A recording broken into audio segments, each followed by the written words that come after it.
آپ کو on line class میں خوش آمدید کرتی ہوں۔ امید کرتی ہوں کہ آپ سب خیریت سے ہوں گے۔ میں مس اقصیٰ آپ کو اسلامک پڑھاؤں گی، جس طرح میں نے آپ کو اس سے پہلا اسائنمنٹ دیا تھا جس کے اندر حقوق العباد کے بارے میں نے سمجھایا تھا۔ امید کرتی ہوں کہ آپ نے اس کا کام بہت ہی نیٹ اینڈ کلین وے میں کمپلیٹ کر لیا ہوگا۔ اب میں آپ کو اپنے نیکسٹ اسائنمنٹ کے بارے میں کچھ بتاتی ہوں۔ یہ آپ کا اسلامک کا اسائنمنٹ ہے، اس کا سبق ہے ہجرت حبشہ۔ یہاں پر آپ کو ہجرت حبشہ کے بارے میں کچھ ڈسکرپشن بتاتی ہوں کہ آپ نے اس سبق کے اندر کون کون سے کام کرنے ہیں۔ سب سے پہلے تو آپ نے مشکل الفاظ کرنے ہیں، سوال جواب کرنے ہیں اور خالی جگہ پر کرے مکمل کرنی ہے۔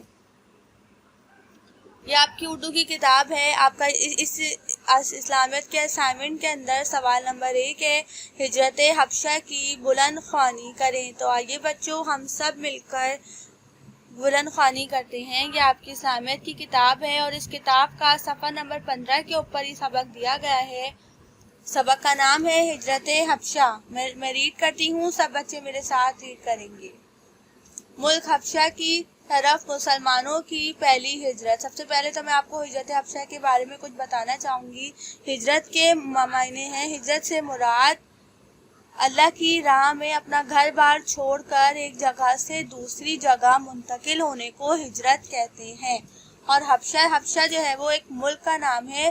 مسلمانوں نے اللہ کی راہ میں اپنا گھر بار چھوڑ کر دوسری جگہ منتقل ہوئے۔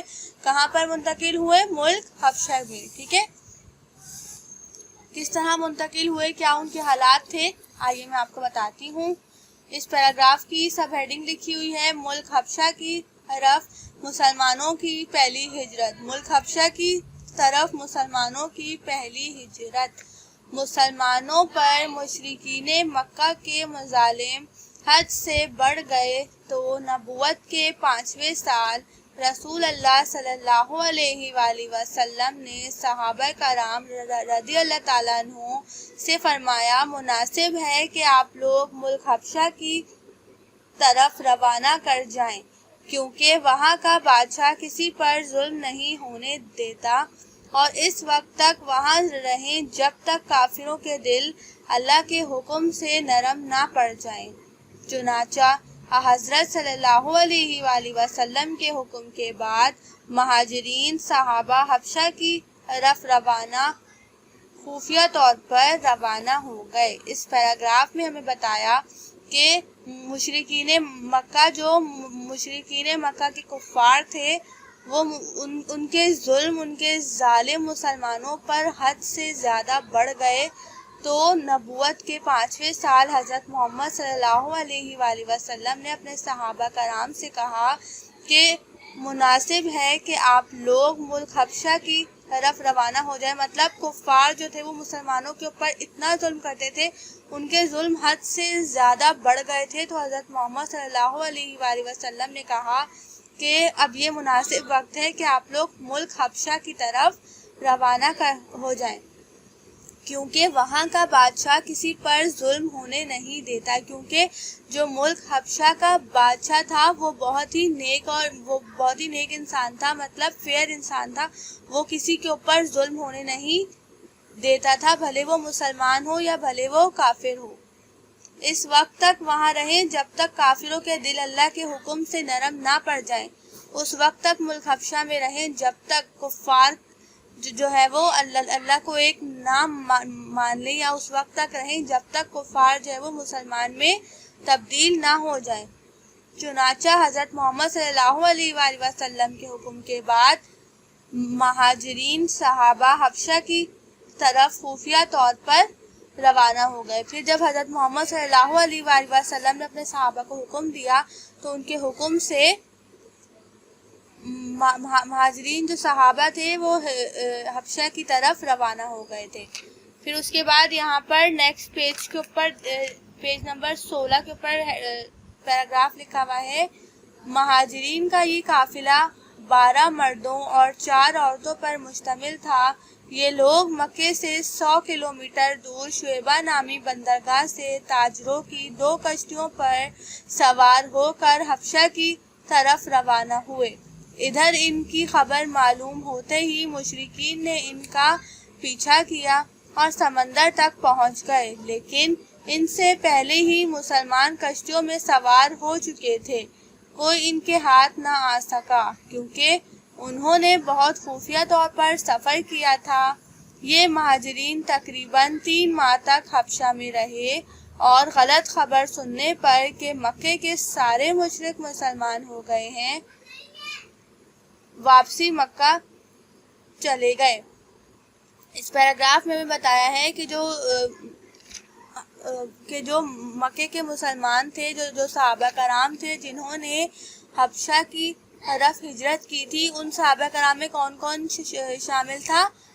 12 مرد اور 4 خواتین۔ یہ 12 مرد اور 4 خواتین کا ایک قافلہ مکے سے حبشہ کی طرف روانہ ہوا تھا۔ یہ لوگ مکے سے 100 کلومیٹر شعیبہ نامی بندرگاہ سے تاجروں کی 2 کشتیوں پر سوار ہو کر حبشہ کی طرف روانہ ہوئے۔ یہ لوگ مکے سے 100 کلومیٹر کا سفر طے کرنے کے بعد بندرگاہ اسے بولتے ہیں جہاں سے سمندر سے کوئی بھی شپ وغیرہ موو ہوتی ہے ایک جگہ سے دوسری جگہ۔ تو یہ لوگ مکے سے 100 کلومیٹر دور ایک شعیبہ نامی بندرگاہ ہے جہاں پر 2 کشتیوں میں سوار ہو کر حبشہ کی طرف روانہ ہوئے۔ ادھر ان کی خبر معلوم ہوتے ہی مشرکین نے ان کا پیچھا کیا۔ جب کفار کو یہ پتہ چلا کہ مسلمان خفیہ طور پر حبشہ کی طرف نکل گئے ہیں تو انہوں نے ان کا پیچھا کیا اور سمندر تک پہنچ گئے، لیکن ان سے پہلے ہی مسلمان کشتیوں میں سوار ہو چکے تھے۔ ان کے کفار کے وہاں پہنچنے سے پہلے ہی مسلمان کشتی میں سوار ہو چکے تھے۔ کوئی ان کے ہاتھ نہ سکا کیونکہ انہوں نے بہت ہی خفیہ طور پر سفر کیا تھا۔ کوئی بھی مسلمان ان کے ہاتھ نہ آیا کیونکہ انہوں نے بہت ہی خفیہ طور پر سفر کیا تھا۔ یہ مہاجرین تقریباً 3 ماہ تک حبشہ میں رہے اور غلط خبر سننے پر کہ مکہ کے سارے مشرک مسلمان ہو گئے۔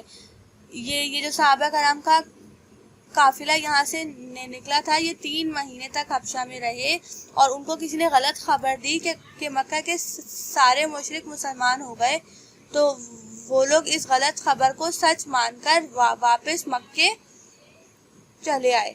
اب یہاں پر ہمیں اس کی نیکسٹ ہیڈنگ دی ہوئی ہے، حبشہ کی دوسری ہجرت۔ نبوت کے 6 سال تک لوگوں کی ایک معقول تعداد مسلمان ہو چکی تھی اور یہ بات مشرکین مکہ کے غیظ و غضب میں مسلسل اضافے کا باعث بن رہی تھی۔ چنانچہ حضرت صلی اللہ علیہ وآلہ وسلم نے انہیں دوبارہ حبشہ کی طرف روانہ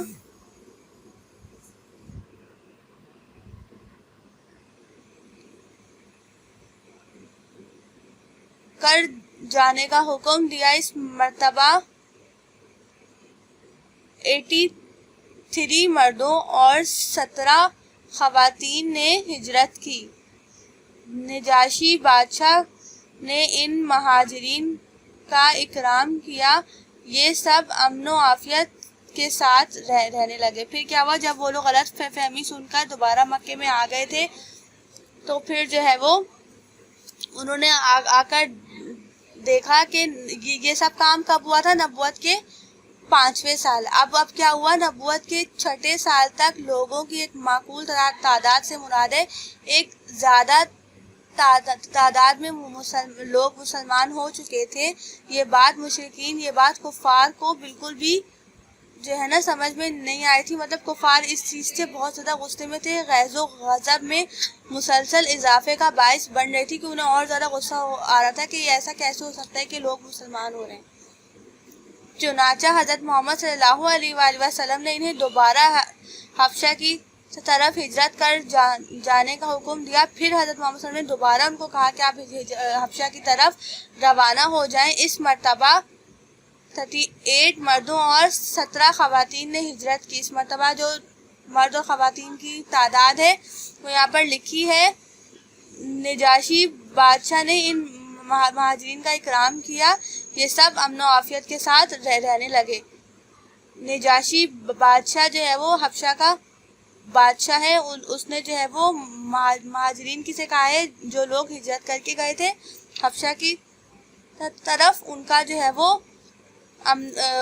وہ استقبال کیا، اور وہ لوگ جو یہاں سے ہجرت کر کے گئے تھے وہ امن و عافیت کے ساتھ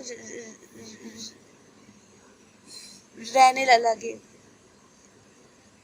اب یہاں پر تھرڈ ہیڈنگ دی ہوئی ہے قریش مکہ کی چال۔ قریش کے سرداروں نے عمر بن عاص اور عبداللہ بن ربیعہ کو بہت سے قیمتی تحائف دے کر نجاشی کے پاس بھیجا کہ ان مسلمانوں کو اپنے ملک میں ٹھہرنے کی اجازت نہ دی جائے بلکہ ان کو ہمارے حوالے کر دیا جائے۔ اب جب کفار نے یہ دیکھا کہ مسلمان تو بڑھتے ہی جا رہے ہیں اور جو ہے وہ ایک ملک سے دوسری ملک روانہ ہو رہے ہیں اسلام کا پیغام دوسرے ملکوں میں پھیلانے کے لیے، تو انہوں نے کیا چال چلی کہ یہ دو انہوں نے سرداروں کے نام دیے ہیں، کون سے ہیں، عمر بن عاص اور عبداللہ بن ربیعہ کو بہت سے قیمتی تحفے دیے اور کہا کہ یہ جو مسلمان یہاں پر آ رہے ہیں ان کو یہاں ٹھہرنے کی اجازت نہیں دیں بلکہ ان سب کو پکڑ کر ہمارے حوالے کر دیں۔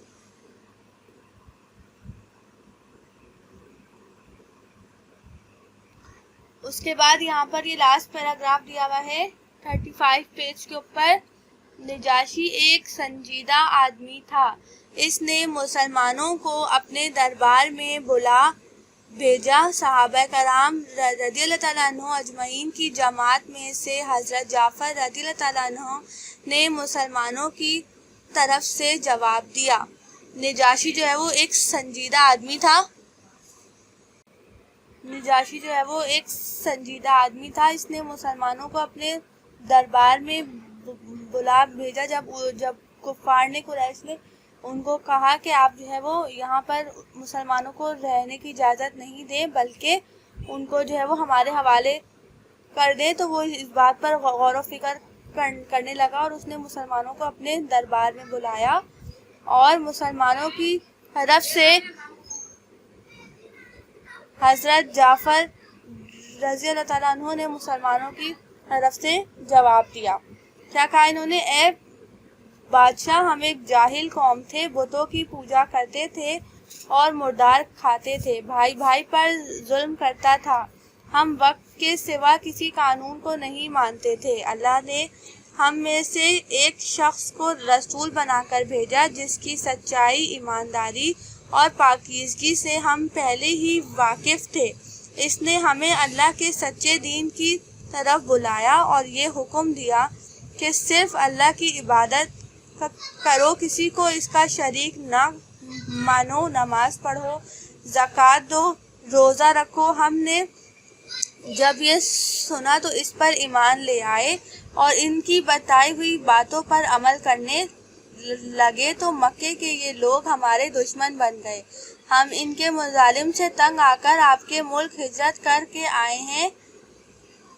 ہم اس امید پر آئے ہیں کہ یہاں پر کوئی ظلم نہ کیا جائے گا۔ اس کے بعد حضرت جعفر رضی اللہ تعالیٰ عنہ نے سورہ مریم کی چند آیات کی تلاوت کی تو نجاشی رو پڑا اور اس کے درباری بھی رونے لگے۔ نجاشی نے قریش کے دونوں قاصدوں کو ان کے طوائف سمیت واپس لوٹا دیا اور مسلمان ہو گیا۔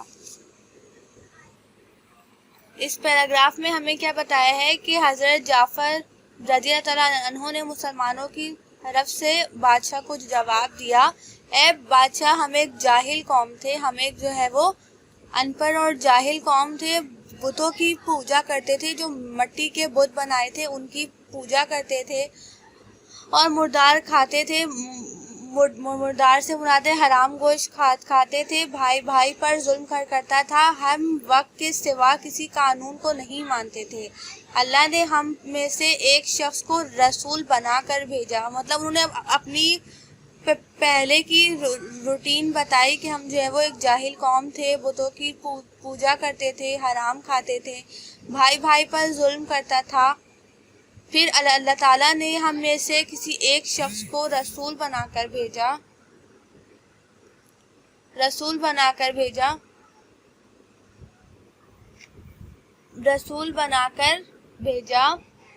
جس کی سچائی، ایمانداری اور پاکیزگی سے ہم پہلے ہی واقف تھے۔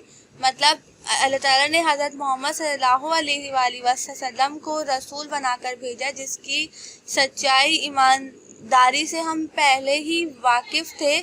اس نے ہمیں اللہ کے سچے دین کی طرف بلایا اور حکم دیا کہ صرف اللہ کی عبادت کرو، اس کے ساتھ کسی کو شریک نہ کرو، نماز پڑھو، زکوٰۃ دو اور روزہ رکھو۔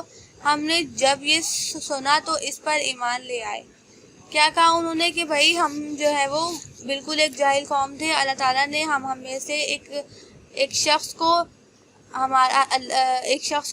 رسول بنا کر بھیجا اور اس نے ہمیں بتایا کہ اللہ کے ساتھ کسی کو شریک نہ کرو، نماز پڑھو، زکوٰۃ دو، روزہ رکھو، اور یہ سب سنا تو ہم اس پر ایمان لے آئے اور اس کی بتائی ہوئی باتوں پر عمل کرنے لگے۔ مطلب جو اس نے کہا ہم اس پر عمل کرنے لگے۔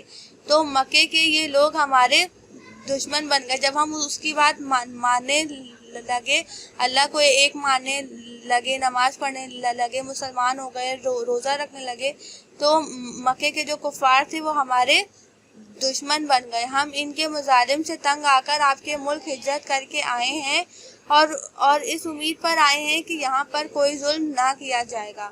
پھر اس نے کہا کہ ہم جو ہے وہ ہم پر مکے میں اتنے زیادہ حد سے زیادہ ظلم ہوئے ہیں کہ ہم جو ہے وہ اس ظلم سے تنگ آ کر یہاں پر ہجرت، مطلب اپنا گھر بار، اپنا سب کچھ چھوڑ کر یہاں پر آئے ہیں، ہجرت کر کے آئے ہیں اور امید کرتے ہیں کہ اب یہاں پر کوئی بھی ظلم نہیں کیا جائے گا۔ اس کے بعد حضرت جعفر رضی اللہ تعالیٰ عنہ نے سورہ مریم کی چند آیات کی تلاوت کی۔ مطلب سورہ مریم ایک سورت کا نام ہے، قرآن مجید کی ایک سورت ہے۔ حضرت جعفر رضی اللہ تعالیٰ عنہ نے اس سورہ مریم کی کچھ آیات پڑھی، وہیں پر بادشاہ کے دربار میں کھڑے ہو کر تو نجاشی رو پڑا۔ نجاشی کون تھا؟ اس دربار کا بادشاہ۔ وہ جو ہے وہ آیات سن کر رو پڑا اور اس کے درباری بھی رو پڑے۔ وہاں کے جو لوگ تھے دربار کے اندر وہ بھی رو پڑے۔ نجاشی نے قریش کے دونوں قاصدوں کو ان کے طوائف سمیت واپس لوٹا دیا۔ نجاشی نے کیا کیا کہ جو کفار کے لوگ اپنی چال چل کے آئے تھے کہ آپ ہم سے یہ تحفے طوائف لے لیں اور جو مسلمان آ رہے ہیں ان کو ہمارے حوالے کر دیں، تو نجاشی نے کیا کہا کہ ان کے تحفے طوائف کفار کو واپس دے کر لوٹا دیا کہ نکل جاؤ یہاں سے، اور خود بھی مسلمان ہو گیا۔ یہ ہمارا سبق تھا ہجرت حبشہ کا۔ پہلی ہجرت حبشہ جو ہے وہ نبوت کے 5ویں سال ہوئی اور دوسری ہجرت حبشہ نبوت کے 6 سال ہوئی۔ ٹھیک ہے، اب یہاں پہ آپ نے اس سبق کے اندر مشکل الفاظ کرنے ہیں۔ مشکل الفاظ کا نمبر 1 ہمیں دیا ہوا ہے خفیہ۔ خفیہ کو اگر ہم انگلش میں کہیں تو سیکریٹلی کہیں گے کہ سیکریٹ طور پہ کوئی ہم نے مشن جو ہے وہ سالو کیا۔ تو یہاں پر فرسٹ ہمارے پاس مشکل الفاظ ہے خفیہ۔ خفیہ کی میننگ ہے پوشیدہ۔ قاصد نمبر 2 پہ لکھا ہوا ہے قاصد۔ قاصد کا مطلب ہے پیغام رساں۔ پھر آپ کو جو ہے وہ اس کے سوال جواب مکمل کرنے ہیں۔ سوال نمبر 1 ہے مسلمانوں پر مشرکین مکہ کے مظالم حد سے بڑھنے کے بعد رسول اللہ صلی اللہ علیہ وآلہ وسلم نے صحابہ کرام کو کیا حکم دیا؟ اس کا آنسر ہے مسلمانوں پر مشرکین مکہ کے مظالم حد سے بڑھنے کے بعد رسول اللہ صلی اللہ علیہ وآلہ وسلم نے صحابہ کرام کو فرمایا کہ وہ حبشہ کی طرف ہجرت کر جائیں۔ اس کا سوال نمبر 1 یہ ہے، اور اس کا سوال نمبر 2 ہے پہلی ہجرت حبشہ کا حال لکھیں۔ کہ پہلی ہجرت حبشہ کا کب ہوئی، کون کون اس کے اندر شامل تھا، اور جو ہے وہ کتنے مہینے تک وہ لوگ حبشہ میں رہے تھے۔ تو اس کا جواب ہے مہاجرین کا یہ قافلہ 12 مردوں اور 4 خواتین پر مشتمل تھا۔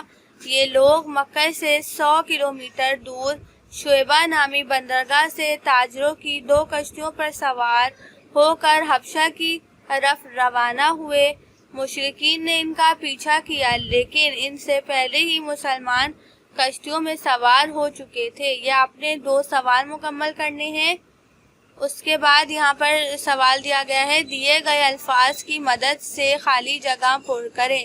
کون کون سے الفاظ دیے گئے ہیں ہمیں یہاں پر؟ 3 چھٹے، حبشہ، سورہ مریم اور سنجیدہ۔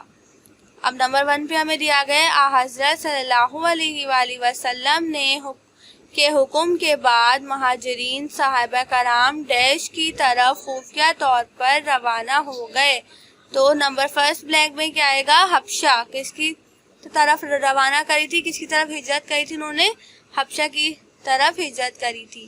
نمبر 2 پہ لکھا ہوا ہے، مہاجرین تقریباً ڈیش ماہ تک حبشہ میں رہے اور غلط اطلاع سننے پر کہ مکے کے سارے مشرک مسلمان ہو گئے ہیں واپس مکہ چلے آئے۔ وہ لوگ جو ہے وہ حبشہ کے اندر کتنے ماہ تک رہے تھے؟ 3 ماہ تک رہے تھے۔ نبوت کے 6 سال حضرت صلی اللہ علیہ وآلہ وسلم نے مسلمانوں کو دوبارہ حبشہ کی طرف ہجرت کر جانے کا حکم دیا۔ دوبارہ ہجرت کا کب ہوئی تھی؟ نبوت کے 6 سال۔ اس کے بعد نمبر 4 بلینکس پر لکھا ہوا ہے، نجاشی ایک سنجیدہ آدمی تھا۔ نمبر 5 پہ لکھا ہوا ہے، نجاشی کے دربار میں حضرت جعفر نے سورہ مریم کی چند آیات کی تلاوت کی۔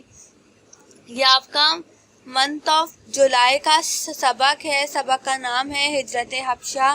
آپ نے منتھ آف جولائی کی ہیڈنگ تو اس سے پہلے والے چیپٹر میں لگا لی ہوگی، تو منتھ آف جولائی کی ہیڈنگ دوبارہ لکھنے کی بالکل ضرورت نہیں ہے۔ اب آپ نے سبق کی ہیڈنگ لگانی ہے۔ سبق کا نام ہجرت حبشہ ہے۔ اس کے بعد نیکسٹ پیج کے اوپر آپ نے بالکل ایک اسٹریٹ مارجن ڈرا کرنا ہے، صفحہ نمبر لازمی لکھنا ہے، تاریخ لکھنی ہے، ہوم ورک لکھنا ہے، مشکل الفاظ کی بلیک پوائنٹر سے ہیڈنگ لگانی ہے۔ پھر اس کے بعد الفاظ بلیک سے لکھے جائیں گے، اس کے معنی بلو سے لکھے جائیں گے۔ پھر اس کے بعد آپ نے سوال جواب کرنے ہیں۔ سوال جواب کی ہیڈنگ بلیک پوائنٹر سے لگانی ہے، سوال آپ نے بلیک کلر سے لکھنا ہے اور جو اس کا جواب ہے وہ آپ نے بلو پوائنٹر سے لکھنا ہے۔